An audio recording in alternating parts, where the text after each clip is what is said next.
ఒక పూజారి నాతో ఇలా అన్నాడు. ఏమన్నాడు తెలుసా? సార్, మీరు ఎంత వాదించినా సరే మీ క్రైస్తవులు ఆచారాలు సాంప్రదాయాలు మారుస్తారు సార్. నేను అన్నాను, ఏం మార్చానో చెప్పండి అని అన్నాను. అప్పుడు ఆయన అన్నాడు, మేము పూజ చేసినప్పుడు, మేమే కాదు హైందవులే కాదు మిగతా వాళ్ళు చాలా మంది కూడా పూజలు చేస్తున్నప్పుడు వారి వారి దేవుళ్లకు కొబ్బరికాయ కొడతారు సార్. భారతదేశ సాంప్రదాయం సార్ కొబ్బరికాయ కొట్టడం. మీ క్రైస్తవులు కొబ్బరికాయ ఎందుకు కొట్టరు అన్నాడు ఆయన. అనగానే నా పక్కన ఒక ఆయన ఉలిక్కిపడి మెదకులో కొడతారు అంటాడు.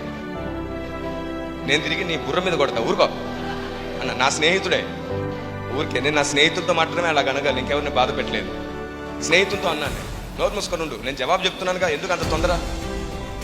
కొబ్బరికాయ ఎందుకు కొట్టట్లేదు క్రైస్తవులు అని కదండి మీరు అడిగారు. నా జవాబు కంటే ముందు ఓ ప్రశ్న, కొబ్బరికాయ ఎందుకు కొట్టాలి?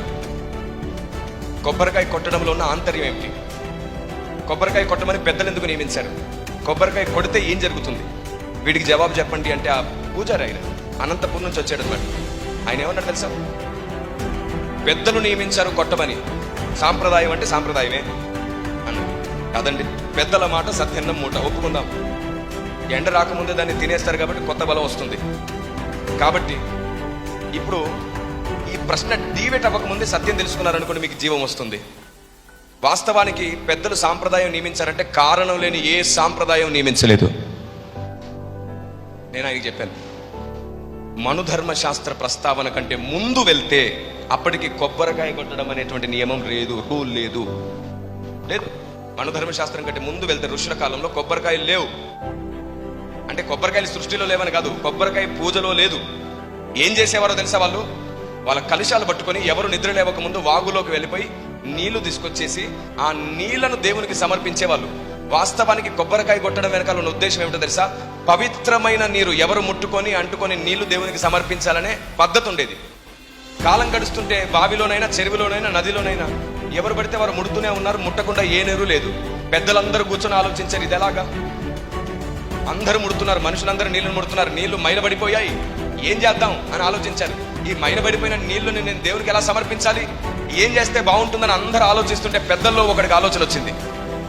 ప్రకృతి ఇచ్చిన నీరది, అదే కలుషితమైతే ప్రకృతే మళ్ళీ ఏదైనా జవాబు ఇవ్వాలనుకున్నారు. ఆ వెతుకులాట ప్రయత్నంలో ఆ పెద్దవాడికి వచ్చిన ఆలోచన ఏమిటంటే కొబ్బరికాయ. దాంట్లో ఉన్న నీటిని ఎవరు ముట్టలేరు, కాబట్టి కొబ్బరికాయనే కొట్టడం ప్రారంభిద్దాం అనుకున్నారు. ఆ విధంగా ఎవరు ముట్టుకొని ఎవరు అంటుకొని నీళ్లను దేవునికి సమర్పించాలి అనే దృక్పథంతో వచ్చినటువంటి ఆచారము సాంప్రదాయము కొబ్బరికాయ.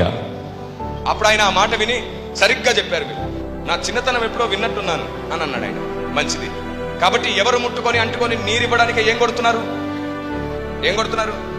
అప్పుడు నేను ఆయన అడిగాను, ఒక 10,000 కొబ్బరికాయలు కొడితే మీరు పూజిస్తున్న దేవుడు మీకు ప్రసన్నం అవుతాడా అని అడిగాను. ఎందుకు అవుతాడు? ఏమో, పాప పుణ్యాన్ని బట్టి ఉంటుంది. హృదయంలో కల్మషం పెట్టుకొని కొబ్బరికాయ కొడితే దేవుడు ప్రసన్నం అవుతాడా ఏంటి? అవడు, దానికి చాలా నిష్ఠ అవసరం అన్నాడు ఆయన. చాలా బాగా మాట్లాడాడు. అప్పుడు నేనేమన్నానంటే, మీరు 10,000 కొబ్బరికాయలు కొట్టిన ఆయన ప్రసన్నం అవుతాడో లేదో తెలియదు, కానీ మీ కొబ్బరికాయ నీళ్ళ కంటే మా గుండెకాయ కన్నీరు చాలా పవిత్రమైనది. దాన్ని ముందట పోసి ప్రార్థిస్తే ఆయన ప్రసన్నం అవుతాడు. పరిశుద్ధుడికే కాదు, పాపిని కూడా కరుణించి పరిశుద్ధుని చేస్తుంది నా సర్వోన్నతుడైన దేవుని రక్తం. దేవునికి స్తోత్రం కలుగుతుంది. ఇప్పుడు చెప్పండి, కొబ్బరికాయ నీరు పవిత్రమా, హృదయ కన్నీరు పవిత్రమా? ఆయనే అన్నాడు, హృదయంలోంచి వచ్చే కన్నీరే పవిత్రం. ఇప్పుడు చెప్పండి, మన దగ్గర హృదయ కన్నీరు ఉందా లేదా? కొబ్బరికాయ అవసరమా? అందుకే పచ్చడి చేసుకొని తింటున్నాం, ఆరోగ్యానికి మంచిదని. ఈ మాట చెప్పిన తర్వాత ఆయన ఒప్పుకున్నాడు, నిజమే సార్, హృదయ కన్నీరు ఉన్న తర్వాత కొబ్బరికాయ ఎందుకు? నిజమే.